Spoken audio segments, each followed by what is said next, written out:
은혜로우신 우리 아버지 하나님, 주님의 은혜를 진심으로 감사를 드립니다. 오늘도 우리 귀한 성도님들이 주의 전에 나왔고 다시 한번 주님 앞에 우리의 마음을 모으고 싶습니다. 주님 말씀하여 주옵소서. 특별히 이 시간 우리가 정말 우리 자녀들을 위해서 기도했는데 정말 어려서부터 예수를 아는 우리 아이들 될 수 있도록 도와주시기 원하고 정말 그 생명의 풍성함을 누리는 그런 귀하고 복된 삶들로 축복해 주시기 원합니다. 이번 주 말에 떠날 우리 청년부 단기 선교, 또 다음 주에 있을 우리 여름 성경학교, 그 다음 주에 있을 우리 유타 미션 모두를 다 하나님 축복하여 주셔서 은혜 가운데 마칠 뿐 아니라 아이들이 다 변화받고 다시 한번 주 안에서 성장하는 성숙하는 그런 기회로 삼아 주옵소서. 예수님의 이름으로 기도합니다. 아멘. 오늘 하나님 말씀은요, 열왕기상 2장 1절에서부터 9절까지예요. 열왕기상 2장 1절에서부터 9절. 그냥 성경 아직 안 나왔죠? 오케이. 나왔네요. 뒤에만 안 나왔구나. 우리 짤막한 그 본문이니까 우리 같이 한번 먼저 읽고 시작했으면 좋겠습니다. 1절부터 9절까지 저하고 교독합니다. 제가 먼저 시작할게요. 다윗이 죽을 날이 임박함에 그의 아들 솔로몬에게 명령하여 이르되 이제 세상 모든 사람이 가는 길로 가게 되었으니 너는 힘써 대장부가 되고 내 하나님 여호와의 명령을 지켜 그 길로 행하여 그 법률과 계명과 율례와 증거를 모세의 율법에 기록된 대로 지키라. 그리하면 내가 무엇을 하든지 어디로 가든지 형통하리라. 여호와께서 내 일에 대하여 말씀하니 내 자손들이 그들의 길을 삼가 마음을 다하고 성품을 다하여 진실이 내 앞에서 행하면 이스라엘 왕위에 오를 사람이 내게서 끊어지지 아니하리라 하신 말씀을 확실하게 하시니라. 수르야의 아들 요압이 내게 행한 일 곧 이스라엘 군대의 두 사령관 넬의 아들 아브넬과 예델의 아들 아마사에게 행한 일을 내게 알거니와 그가 그들을 죽여 태평시대에 전쟁의 피를 흘리고 전쟁의 피를 자기의 허리에 띤 띠와 발에 신은 신에 묻혔으니 내 죄들을 행하여 내려가지 못해 마땅히 길르앗 바르실레의 아들들에게 은총을 베풀어 그들이 내 상에서 먹는 자 중에 참여하게 하라. 내가 내 형 압살롬의 낯을 피하여 도망할 때에 그들이 내게 나왔느니라. 바울임 사람 게라의 아들 시므이가 너와 함께 있나니 그는 내가 마하나임으로 갈 때 악독한 말로 나를 저주하였느니라.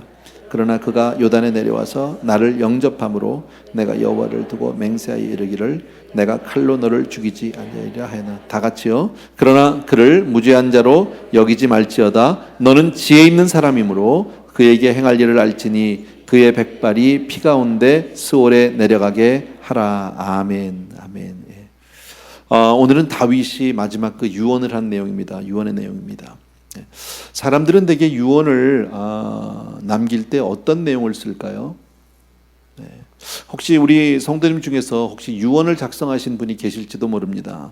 여러분들은 아니면 또 혹시 앞으로 유언을 작성하실 분들 있을 겁니다. 분명히 또 해야 되겠죠. 그러면 여러분은 유언에다 뭘 쓰실래요? 여러분이 혹시 써놓으신 유언에는 무엇이 써 있습니까? 또 자식들은 부모의 유언의 내용을 알고자 할 때 어떤 것을 기대하고 있을까요? 일반적으로 우리가 생각해 볼 때 자식들이 부모님의 유언에 관심을 갖는 이유가 어디 있을까요? 무엇 때문일까요? 세상적인 것들, 물질적인 것들, 재산 분배 뭐 이런 거 아닐까요? 대부분이 다. 근데 오늘의 이 다윗의 유언을 보면 사뭇 다릅니다. 그것을 우리가 볼 수 있습니다. 모든 정치 권력이 그렇죠. 권세가 그렇듯이 솔로몬의 왕위 계승은 그렇게 순탄하게 이루어진 것만은 아닙니다. 우리는 그저 결과만 놓고 보기 때문에 그냥 뭐 쉽게 된 것 같이 생각하는데 그렇지 않은 거 우리 잘 알죠. 다윗의 삶 가운데도 많은 환란이 있었던 거 압니다. 압살롬의 쿠데타 생각나시죠? 자기 친아들이 아버지에게 칼을 들이댑니다. 또 그 전에 쿠데타 이전에 있었더니만 자기 아들끼리 칼부림이 일어나서 암논이 죽음을 당하게 됩니다. 또 두 아들이 다 죽고 나니까 그 다음에 넷째 아들이 아도니아가 뭐 합니까? 쿠데타를 하기 위해서 음모를 모의를 하는 그런 내용들 우리가 1장을 공부하면서 같이 공부했거든요. 그리고도 아직도 많은 아들들이 남아있죠. 솔로몬은 몇 번째 아들이냐면 10번째 아들입니다. 그러니까 첫째부터 넷째까지 사라졌다고 해도 다섯째, 여섯째, 일곱째, 여덟째, 아홉째 아직도 5명의 왕자들이 있는 그 자기 위로. 참 얼마나 겁이 났을까. 이제 끝까지 솔로몬이 그래도 잘 지킴을 받을 수 있었던 것은 아버지 다윗이 그의 강력한 보호자라는 거죠. 잘 지켜주고 있었다는 거죠. 그런데 아버지가 이제 많이 늙었어요. 쇠했어요. 열왕기의 시작은 다윗이 얼마나 쇠했는지부터 시작하잖아요. 근데 그가 죽고 나면 과연 솔로몬은 어떻게 될까? 앞으로 상황이 어떻게 벌어질지, 또 그가 설사 왕으로 선다고 해도 그 험난한 세월들을, 그 험난한 그 앞에 있는 그 모든 일들을 잘 헤쳐나갈 수 있을지 사뭇 걱정되지 않을 수 없다. 매우 불안한 상태다. 아까도 말씀드리지만 아주 다윗은 늙었습니다. 쇠약합니다. 거의 죽음을 앞두고 있습니다. 그럴 때 유언을 남깁니다. 오늘 읽었던 그 내용입니다. 죽음이 임박한 다윗이 그 아들 솔로몬에게 남긴 유언의 내용은 어떻습니까? 왕위를 물려주면서 얼마나 불안할까요? 다윗의 입장에서도요. 어린 아들에게, 아직 솔로몬은 그렇게 나이가 많은 것 같지는 않습니다. 정확하게 몇 살인지는 모르겠지만 많은 것 같지는 않습니다. 그런 아들에게 왕위를 물려주면서 유언을 하면서 유언을 남기는데 세상적인 것, 물질적인 것, 어떤 힘, 정치적인 것들 전혀 얘기하고 있지 않아요. 우리는 한번 생각해 볼 필요 있어요. 그죠? 어쩌면 유언 그러면 좀 우리에게 아직 와닿지 않는 분이 계실 수도 있습니다. 이 자리에. 그러나 여러분들이 정말 자녀를 위해서, 앞으로 내 후손을 위해서 유언을 써야 하고 남겨야 한다면 무엇을 쓸 것인가 한번 생각해 볼 필요 있다. 그런데 오늘 본문의 내용을 보게 되면 마치 여호수아가 그 모세가 죽은 이후에 하나님이 여호수아에게 하신 말씀과 거의 흡사합니다. 기억하세요? 여호수아기 1장에 보면 그 내용이 나오는데 우리 한번 같이 읽었으면 좋겠습니다. 여호수아기 1장 7절에서부터 9절입니다. 비춰졌나요? 오케이. 우리 같이 읽습니다. 시작. 오직 강하고 극히 담대하여 나의 종 모세가 내게 명령한 그 율법을 다 지켜 행하고 우로나 좌로나 치우치지 말라. 그리하면 어디로 가든지 형통하리니 이 율법 책을 내 입에서 떠나게 말게 하며 주야로 그것을 묵상하여 그 안에 기록된 대로 다 지켜 행하라. 그리하면 내 길이 평탄하게 될 것이며 내가 형통하리라. 내가 내게 명령한 것이 아니냐. 강하고 담대하라. 두려워하지 말며 놀라지 말라. 내가 어디로 가든지 내 하나님 여호와가 너와 함께 하느니라 하시니라. 아멘. 뭐 새삼스럽지 않아요. 우리 많이 읽었던 구절이에요. 암송하는 구절이에요. 그죠? 근데 이것이 오늘 다윗이 그 사랑하는 아들, 어린 아들 솔로몬에게 남긴 유언과 거의 흡사하다.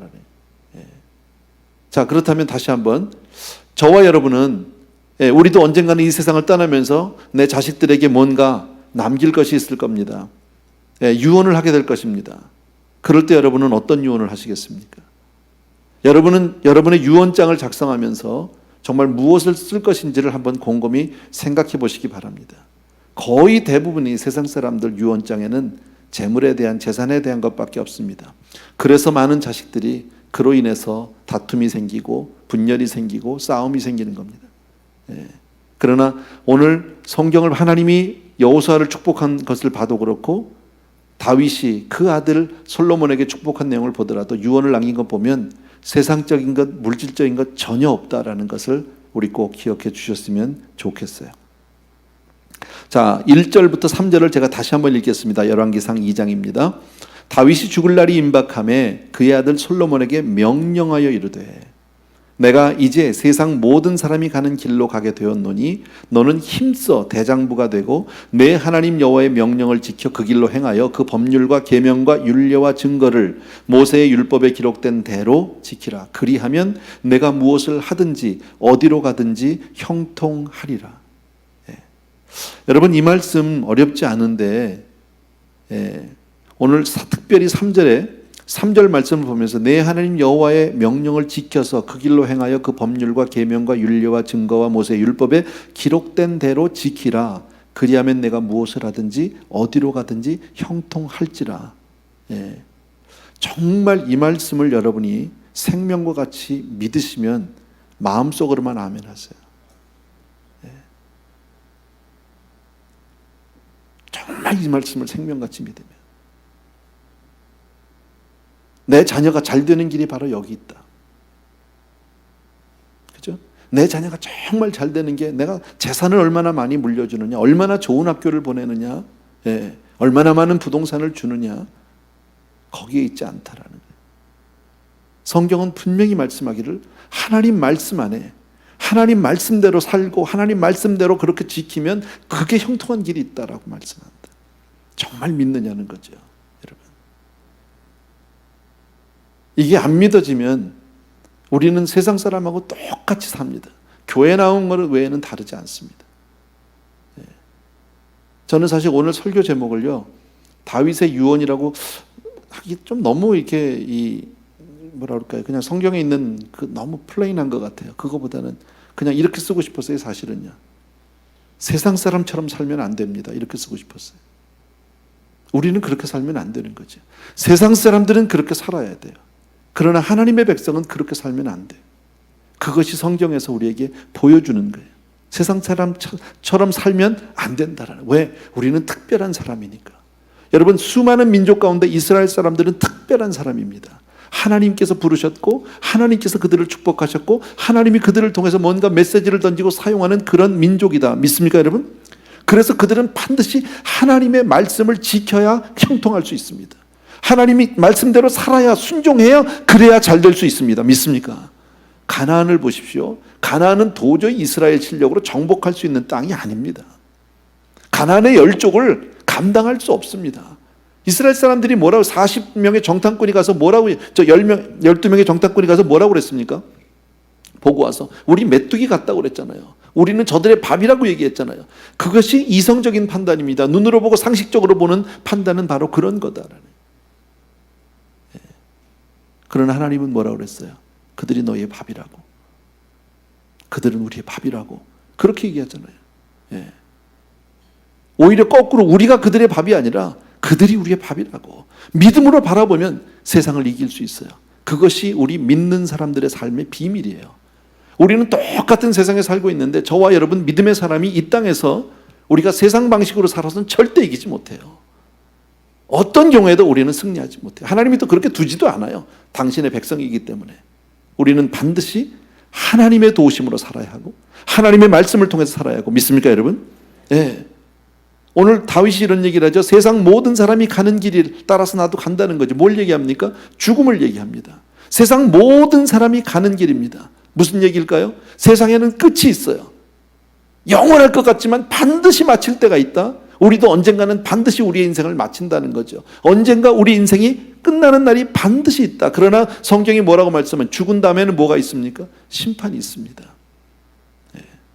우리가 어떻게 살았느냐에 따라서 하나님 앞에서 분명히 우리는 판단받을 겁니다. 그렇기 때문에 우리가 사는 동안에 정신 차리고 잘 살아야 됩니다. 당장 눈앞에서 보이는 것 같이 오늘이 다라고 생각하면 안 된다라는. 우리는 영원한 그 나라를 바라보고 오늘도 하나님의 음성을 쫓고 하나님의 말씀대로 순종하며 살아가는 사람이 되어야 할 줄로 믿습니다. 세상 사람처럼 살면 안 됩니다. 그것이 다윗이 솔로몬에게 한 얘기입니다. 지금 생각해 보십시오. 얼마나 어렵습니까? 아까도 얘기한 대로 한 나라의 왕이 된다는 건 결코 그렇게 보이는 것처럼 화려한 것만은 아닙니다. 얼마나 많은 그 뒤에 암투가 있고 얼마나 많은 모략들이 있을지 모르고 어떤 위험이 도사리고 있을지 모릅니다. 참 힘든 자리입니다. 나이 어린 솔로몬에게 그 왕권을 넘겨주긴 했지만 이제 그 아들에게 남기고 나는 이제 죽고 이 세상을 떠나야 하는데 그 떠나는 아버지의 마음이 어떻겠습니까? 너는 그러니까 다른 나라와 가서 외교를 잘해서 협력을 하고 힘을 얻고 군대를 얻고 힘을 기르고 무기를 만들고 핵을 만들고 이렇게 얘기하지 않았어요. 하나님 말씀대로 그것이 네가 사는 길이다. 그것이 네가 형통한 길이다. 여러분, 오늘 성경에 분명히 말씀하기를 내 하나님 여호와의 명령을 지켜 그 길로 행하여 율법에 기록된 대로 지키라 그랬습니다. 하나님 말씀대로 그렇게 지켜라 그랬습니다. 여러분, 다시 한번 말씀드리는데 저와 여러분은요, 하나님의 말씀 꼭 붙들고 살아야 돼요. 다른 길 없어요. 우리는 세상에 살지만 세상에 속하지 않았습니다. 여러분, 특히나 여러분 지도자들은 더하다라는. 특히나 정말 이번에 그 하나님의 말씀에 월요일 날 저녁부터 그 KWMC 세계 선교사 대회를 가서 참석을 좀 했습니다. 첫날 저녁에 주강사 목사님이 로렌 커닝햄이라고 YM을 세우시고 YM의 대표 목사님이십니다. 80이 넘으셨습니다. 그 내용을 다 전할 수는 없지만 그 목사님이 이런 말씀을 했습니다. 그동안의 쭉 역사를 보면서 지금 성경이 보급된 곳에 구원의 역사가 있고 축복의 역사가 있더라는 거죠. 구원의 역사가 있어요. 성경이 들어가지 않은 곳에는 구원의 역사가 없더라는 거죠. 우리가 잘 아는 로마서의 말씀대로 전하는 자가 없이 어찌 들으리요, 듣지 못한 일을 어찌 믿으리요 그랬잖아요. 그러니까 반드시 성경 말씀이 들어가야 된다 그러면서 이런 말씀을 하시더라고요. 그래서 위클리프 선교회를 위해서 특별히 기도해야 되고 특별히 자기들이 함께 지금 합력해서 지금 같이 공동작전을 피고 있다. 하루속히 지금 성경을 번역해서 집어넣어야 한다라는 거예요. 아무것도 아닌 것 같은데 사실요, 위클리프에 속한 위클리프는 성경 번역 이 선교회입니다. 오래됐습니다. 근데 그 위클리프 선교회에 들어가기도 어렵지만 참 힘들어요. 우리 교회에 가끔 오시는 선교사님 가운데 홍성호 선교사님이 계세요. 파푸아 뉴기니아에 계세요. 거기서 지금 수십 년째 성경 번역 작업하고 있는 거예요. 여러분, 성경 말씀을 그 나라의 언어로 그 나라의 풍습을 해서 익혀서 그거를 바꾼다는 것은 보통 어려운 일이 아닙니다. 우리가 생각하는 것처럼 그렇게 쉬운 일이 아닙니다. 그런데 통계를 그동안에 쭉 지나온 이 역사를 보니까 성경이 보급돼서 들어간 곳에는 구원의 역사가 있고 축복의 역사가 있더라는 거예요. 바로 거기에 비밀이 있었다고 그렇게 강조하면서 막 얘기하시더라고요. 그러면서 가는 데마다 자기는 성경을 주고 있다, 성경을 전하고 있다. 그러면서 그 로렌 커닝햄 목사님이 그날 밤에, 월요일 날 밤에 그런 내용을 말씀하셔서 참 저는 은혜 받았어요. 아, 그렇구나. 우리가 말씀으로 살아야 하는구나. 오늘 이 본문의 내용하고 똑같잖아요. 말씀대로 살라고요. 마지막 유언으로 넌 돈 많이 줄게, 넌 내 재산에 얼마를 가져라, 뭔 네 거다, 어디 있는 땅은 네 땅, 이렇게 얘기하지 않았어요. 또 하나 오늘 얘기한 것 가운데 다윗이 이런 얘기를 합니다. 너는 힘써 대장부가 되라고 그랬습니다. 굉장히 인간적으로 들릴 수 있습니다. 좀 남자답고 담대해라, 힘을 내라, 이런 것 같이 들릴지 모르지만 사실은 그런 뜻은 아닙니다. 힘써 대장부가 되라는 말은 어찌 보면 이런 겁니다. 하나님의 말씀에 굳건히 서 있어라, 그 얘기입니다. 흔들리지 말고 서 있어라, 그 얘기입니다. 사실 왕이 된다면, 왕이 안 돼봤으니까 모르지만 절대 권력을 갖는 거 아니겠습니까? 한 나라의 최고의 권력의 정상에, 최정상에 있는 거죠. 그러나 반면 많은 사람들에게 자기의 삶이 노출되고요, 수많은 사람들이 의해서 판단받게 된단 말이죠. 지금 미국 대통령 선거철 아닙니까? 아시는 대로요.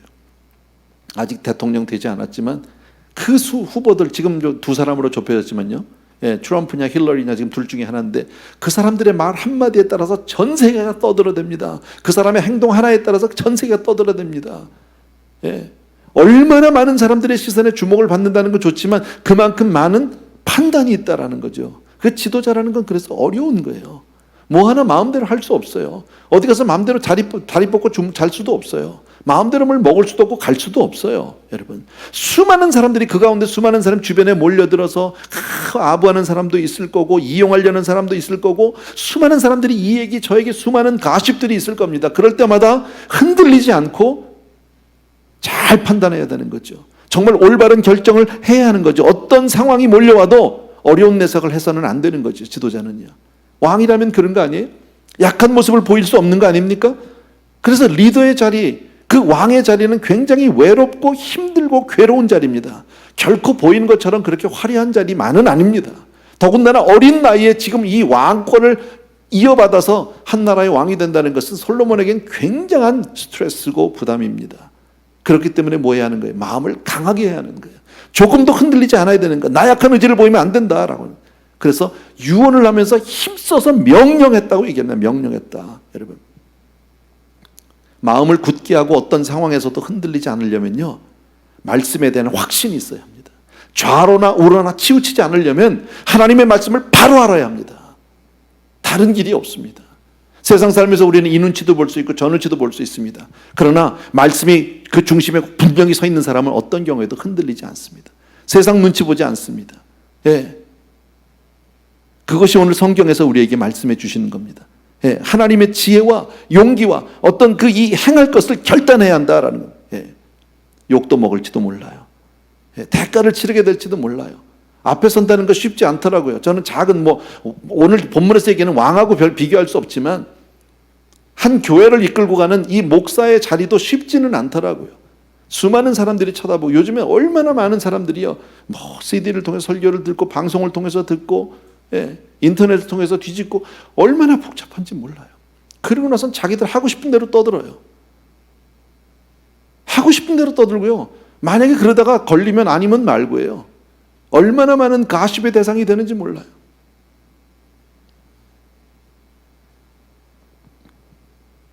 그래서 다윗은 솔로몬에게 뭐라고 그래요? 오직 하나님의 말씀을 붙잡고 순종하라는 거예요.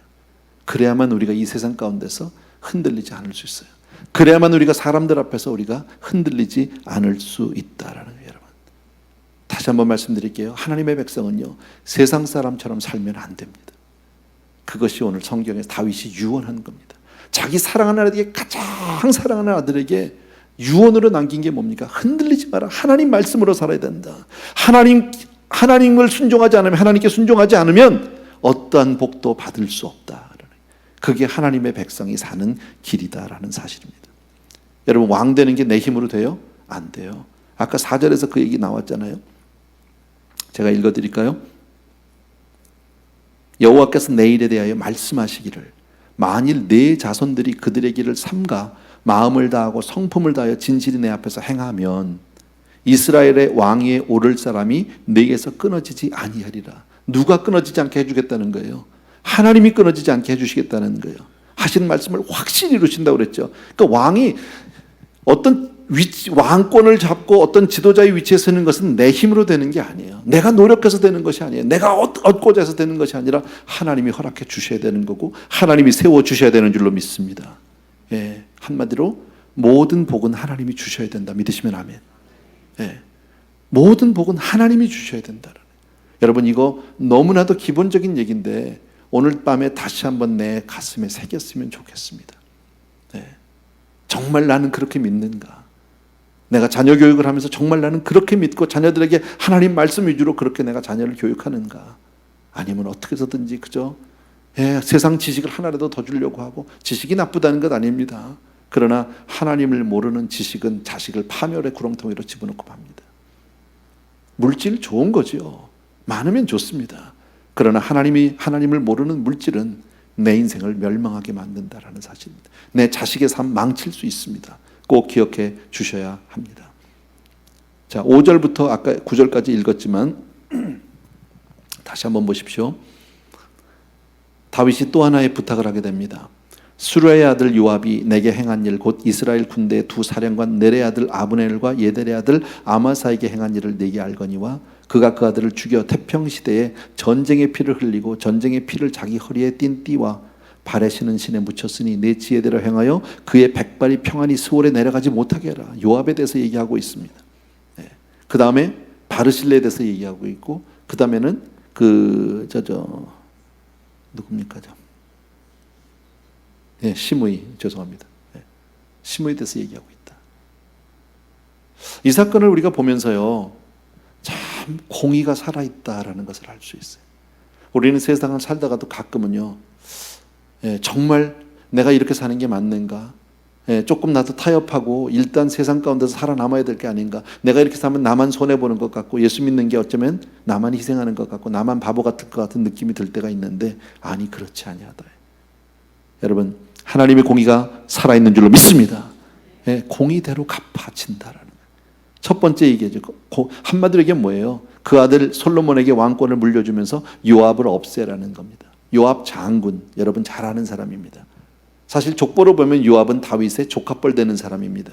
그리고 수많은 전투에서 정말 유능한 장수로 많은 공을 세웠던 사람입니다. 이스라엘의 대표적인 사람이 자택인 장수가 바로 요압이라는 사실 우리 잘 알아요. 그런데 그에게 결정적인 순간에 그는요, 왕의 뜻을 거스리고 자기 기분대로 합니다. 자기 뜻대로 합니다. 근데 참 요압과 다윗 사이는 굉장히 미묘한 관계입니다. 여러 가지가요. 예를 든다면 압살롬이 그 구테타를 일으키고 나중에 전쟁이 일어났을 때 그 아들 압살롬이 도망가고 이제 요압 장군이 막 추격할 때 다윗이 요압을 불러서 간절히 부탁하는 장면이 나옵니다. 무슨 일이 있어도 내 아들 요압은 압살롬은 죽이지 말라고. 예.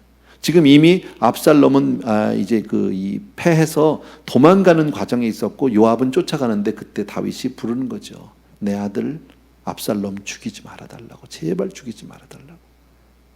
근데 요압이요 안 죽일 수 있었어요. 근데 죽였죠. 자기 기분에. 예, 그냥 자기 생각대로 죽여버리고 말았어요.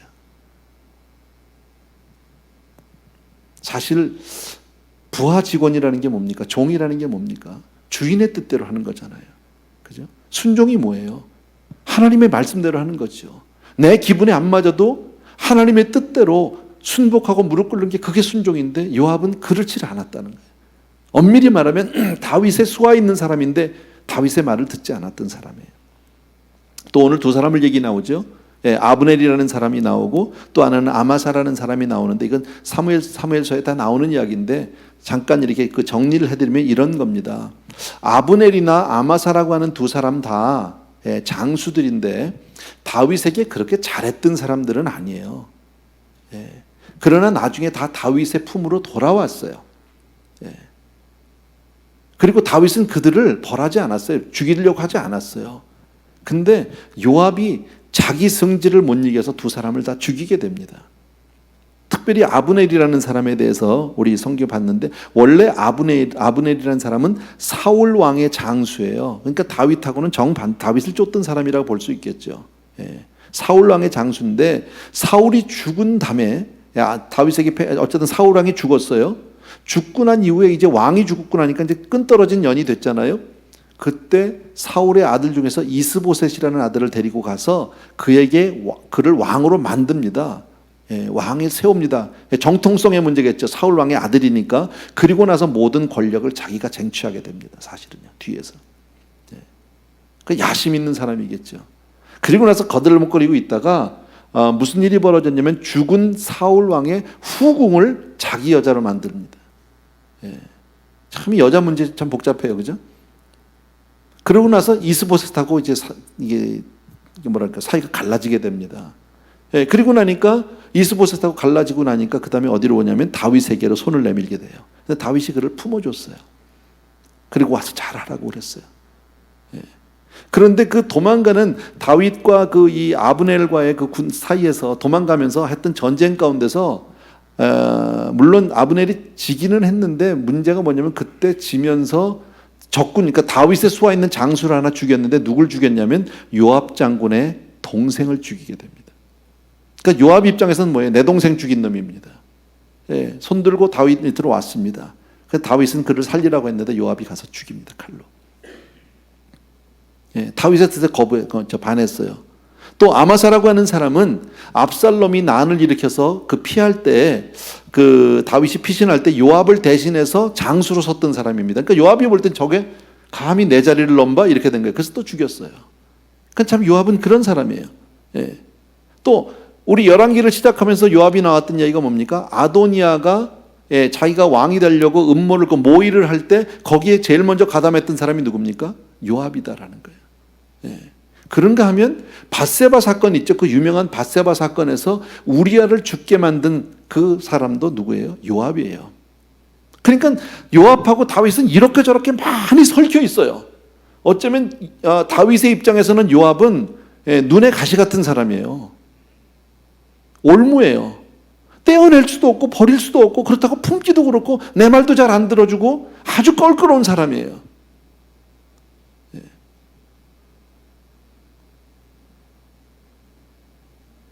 정치가 그런 것 같아요. 안 해봤지만요. 세상이요. 이렇게 얽히고 저렇게 설키고, 그죠? 예. 그런 일이 참 많은 것 같아요. 여러분. 어제의 동지가 오늘의 원수가 되고 또 그 사람이 내일의 동지가 되기도 하고요. 그래서 예전에 아마 그랬던 신문에서 어디서 봤는데 그 돌아가신 그 이주일 씨 있었잖아요. 왜 코미디언이. 그분이 국회의원이 된 적이 있었죠. 근데 그분이 국회의원 되고 나서 뭐라고 그랬어요? 내가 국회에 들어보니까 이것들이 나보다 더 웃기더라고. 네.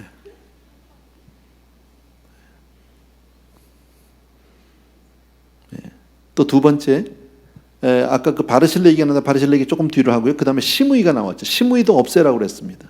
시므이는 우리가 아는 대로 압살롬이 반역을 일으키고 다윗 왕이 쫓겨갈 때 막 쫓아오면서 다윗을 그렇게 저주했던 사람입니다.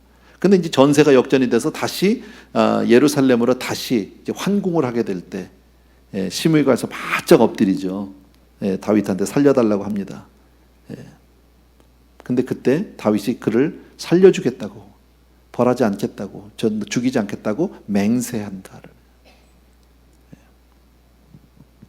왜 그랬냐면 그때 형편상 이미 압살롬파, 다윗파, 거기다 사울 왕파 죽은 시므이는 사울의 족속이거든요. 그러니까 이런 갈라진 어떤 국론을 하나로 만들기 위해서 여기서 시므이를 죽이는 것은 정치적으로 옳지 않다고 생각했던 것 같아요. 유익보다는 그러니까 더 잃는 것이 많겠다 잘못하면. 그래서 그냥 놔둔 거, 갈라진 이스라엘의 마음을 하나로 만들기 위해서 시므이를 살려주신 거예요. 용서해 준 거예요. 그리고 나서 뭐라고 얘기합니까? 그에게 약속을 했는데 절대 죽이지 않겠다고 했는데 악인에게 행한 맹세라도 맹세는 맹세인 거죠. 그리고 또 지도자가 한 약속은 반드시 지켜져야 권위가 있는 거니까요. 그래서 죽이지 않았어요. 그러나 그 마음은 있어요, 항상요. 자기는 죽이지 않는다고 했지만 솔로몬하고는 맹세한 적이 없으니까 솔로몬한테 그것을 부탁하는 거죠. 저런 애는 두면 안 된다라는 거지. 참 그런 것 같아요. 살아가면서 이런 유명한 왕들도 보면 그 주변에 자기를 힘들게 하고 어렵게 하는 그런 사람들이 정말 그 많은 문제들을 안고 살아가는 게 인생이 아닌가 이런 생각도 해봤습니다. 그런가 하면 바르실레의 아들들에게는 정말 은총을 베풀어 달라고 솔로몬에게 얘기합니다. 바르실레는 어떤 사람이냐면 압살롬의 난 때 다윗이 도망갈 때 그때 먹을 것도 주고 많은 물품들을 공급해 준 사람입니다. 다윗을 도와줬던 사람입니다. 근데 나중에 다시 반역이 진압된 이후에 다윗이 바르실레에게 포상을 하겠다고 합니다. 근데 바르실레가 그때 거절합니다. 괜찮다고. 저는 마땅히 했을 일을 했을 뿐이라고 그렇게 얘기합니다. 그런데 다윗은 그때 바르실레의 선행을 잊지 못한 거예요. 계속 그 마음 가운데 있는 거예요. 참 놀랍지 않아요, 여러분? 사람이 왜 그렇잖아요. 원수는 돌에 새기고 은혜는 물에다 새긴다면요. 그렇죠? 우리도 그래요. 누가 나한테 좀 이렇게 섭섭하게 하고 누가 나한테 이렇게 좀 손해를 끼친 데 대해서는 평생 못 잊어요. 그죠? 특히나 여자분들 그렇잖아요. 시어머니가 시집 왔을 때 처음에 몇 마디 한 거 평생 가잖아요. 그거 못 잊어요. 근데 잘해준 거는 금방 잊어버려요. 기억 잘 못해요. 은혜는 물에다 새긴단 말이지. 그러니까 나한테 못되게 한 사람은 오래 기억에 남지만 나한테 호의를 베푼 사람은 대부분 많이 잊어버릴 때가 참 많아요. 그러나 다윗은 어떻습니까? 호의를 베풀어준 그 바르실레를 잊지 않고 있다라는 것을 오늘 성경을 통해서 알 수 있어요. 이것은 바로 하나님의 마음이에요. 우리가 행한 모든 것들을 하나님이 기억하시고 갚아주실 줄로 믿습니다. 이것이 오늘 성경에서 보여주는 거예요. 마지막으로 한 가지만 더 오늘 본문에서 생각하고 마치려고 합니다. 자, 그러면 왜 다윗은 자기가 직접 이런 정적들을 없애지 않고 처리하지 않고 이제 막 왕위에 오른 솔로몬에게 이것을 부탁하고 있을까? 이 어려운 일을 왜 그렇게 했을까? 아까도 얘기했지만 갈라져 있는 그런 민심을 회복해야 되기 때문에 당시에는 제대로 어떻게 할 수가 없었던 것 같아요. 정황상으로 보면 그래요. 또 하나는 요압 장군 같은 경우는 그가 근신할 수 있는 기회를 주었는지도 몰라요. 이 기회에 좀 바뀌어보라고. 그런데 끝까지 아도니아가 반역을 일으킬 때 거기에 가담하는 모습을 볼 때 사람 잘 안 변하는 거죠. 보면은요. 그죠? 그런 모습도 볼 수 있고요. 방금 제가 말씀드린 것 같이 최고의 권력에 있는 사람이라 할지라도 자기가 해결할 수 없는 눈의 가시 같은 어려움이 있다라는. 문제 없는 인생은 아무도 없다. 고민 없는 인생은 아무도 없다라는 사실을 우리가 기억해 주셔야 합니다. 누구나 예외 없이 우리는 문제를 안고 살아갈 수밖에 없는 거다. 또 하나는 조금 글쎄 이건 정확히 맞을지는 모르겠는데요. 이제 왕이 되어도 자칫 무시당할 수밖에 없는 그런 어린 솔로몬이잖아요. 근데 그냥 왕이 되자마자 요압 장군 그냥 처형시키고 시므이를 처형시키게 되면 뭐라 그럴까? 일단은 좀 긴장 상태가 되지 않을까요? 바른 비유는 아닐지 모르지만 김정은이가 막 자기가 되자마자 장성택 뭐 이런 사람들 막 처형하기 시작했던 것, 이거하고 비슷한 맥락이 아닐까요? 정치하면서. 잘 모르겠어요. 그렇게 해서 솔로몬의 나라를 굳건하게 하기 위해서, 사람들로 하여금 솔로몬으로 하여금 어떤 그 권위를 주기 위해서 이렇게 만든 것은 아닌가, 이런 생각도 해봤습니다. 마치 역사 같은 어떤 그 이 사극과 같은 그런 분위기가 계속 지금 열왕기상에서 있는데, 저는 오늘 본문을 통해서 우리가 몇 가지 생각해 보고 싶은 게 있어요. 아까도 말씀드렸지만 다윗의 유언입니다. 이 유언의 내용을 보면서 나는 어디에 관심이 있는가라는 거예요. 저와 여러분은 정말 나는 어디에다 관심을 두고 사는가, 무엇을 원하는가. 내가 세상을 살아가면서 하나님을 믿고 우리가 이렇게 믿음 안에 산다고 하면서도 혹시 내 관심이 돈에 있진 않은가, 세상에 있진 않은가, 물질에 있진 않은가. 여러분, 이것이 오늘 우리가 제일 기억해야 될 문제입니다. 우리가 세상 살아가면서 가장 중요한 것은 우리는 세상 사람과 같을 수 없다라는 거예요. 우리는 그들이 사는 것처럼 그렇게 살면 안 된다라는 겁니다. 또 하나 기억할 것, 죽음. 세상 모든 사람이 가는 길이라고 성경이 오늘 다시 한번 정의해 줍니다. 모든 사람이 가는 길이다, 여러분. 그리고 그 후에는 반드시 하나님 앞에 서야 한다. 그렇기 때문에 지금 우리가 바로 살아야 합니다. 하나님의 뜻대로 살아야 합니다. 이것을 우리가 잊지 않았으면 좋겠어요, 여러분. 그리고 하나님은 반드시 공의대로 갚아주신 하나님입니다. 내가 심은 대로 하나님은 반드시 갚아주시는 줄로 믿습니다. 그래서 우리는 시므이나 요압처럼 살아서는 안 되고 바르실레처럼 살아야 한다. 항상 하나님의 말씀을 듣고 그 말씀을 지키고 그 말씀을 행하는 사람이 되어야 할 줄로 믿습니다. 그리고 또 하나 아까 본 대로 하나님의 말씀을 분명히 확실히 알아야 대장부처럼 흔들리지 않는 사람이 될 수 있다. 힘써서 대장부가 되라고 명령했다라는 겁니다. 유언 자체도 굉장한 권위가 있는 겁니다. 유언이라는 건 누구도 바꿀 수 없는 거잖아요. 그래서 세상에 다른 말은 다 안 들어도 유언만큼은 들으려고 하는 게 사람 아닙니까? 청개구리도 자기 엄마의 유언은 들었잖아요. 그죠?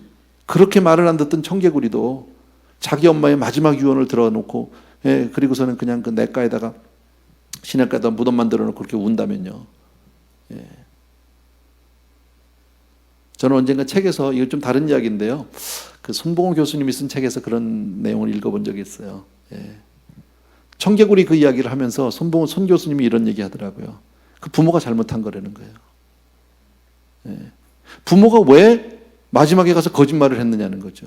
하도 자식이 말을 안 들으니까 너는 엄마 묘를 산에다 만들지 말고 냇가에다 하라는 건 이놈이 항상 거꾸로 하니까 냇가에다 하라 그러면 산에다 할 줄로 했는데, 부모가 그러면 안 된다는 거예요. 아무리 자식이 마음을 안 들어도 처음부터 끝까지 계속 끝까지 정직하게 얘기를 해야지, 부모가 그렇게 기회주의적으로 이율배반으로 살면 안 된다. 그게 청개구리가 잘못된 건 그래서 부모의 책임이다. 근데 그런 글을 한번 읽은 적이 있는데요, 상당히 맞는 것 같더라고요. 그것도요. 뭐 좀 다른 얘기지만 어쨌든 여러분, 우리는 바르실레처럼 하나님의 말씀 앞에서 정말 정직한 인생을 살 수 있는 저와 여러분 되길 주의 이름으로 축원합니다. 아멘. 그래서 아무 일을 만나도 우리는 믿음으로 살아야 할 줄로 믿습니다. 우리 찬양 한 곡 드리면서 오늘 몇 가지 기도 제목 가지고 같이 기도했으면 좋겠는데, 우리 세상 흔들리고 하는 그런 찬양이 있어요. 자주 불렀던 찬양은 아니지만 여러분 다 아실 거예요. 가사를 잘 기억하시면서 세상 흔들리고.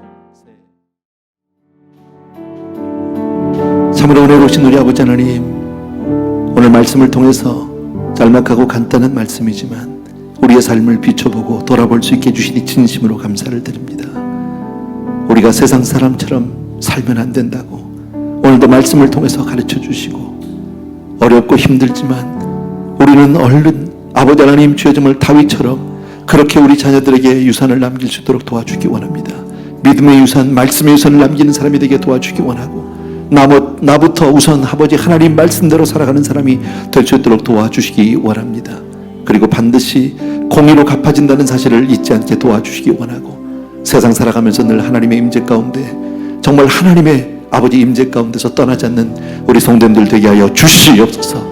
그리고 주오실 그날, 정말 주님께서 다시 역사하시는 그날, 아버지 그날을 기다려 사모하면서 쉬지 않고 믿음으로 전진 또 전진하는 우리 성도님들 다 되어줄 수 있도록 축복하여 주시옵소서. 이제는 우리 주 예수 그리스도의 은혜와 하나님 아버지 극진하신 그 사랑하심과 성령님의 오늘도 기름 부어서 축복하시고 위로하시고 정말 힘을 주시는 놀라운 은혜가 이 자리에 있는 모든 사랑하는 성도님들 위해 이제로부터 영원토록 함께 계실지어다. 아멘.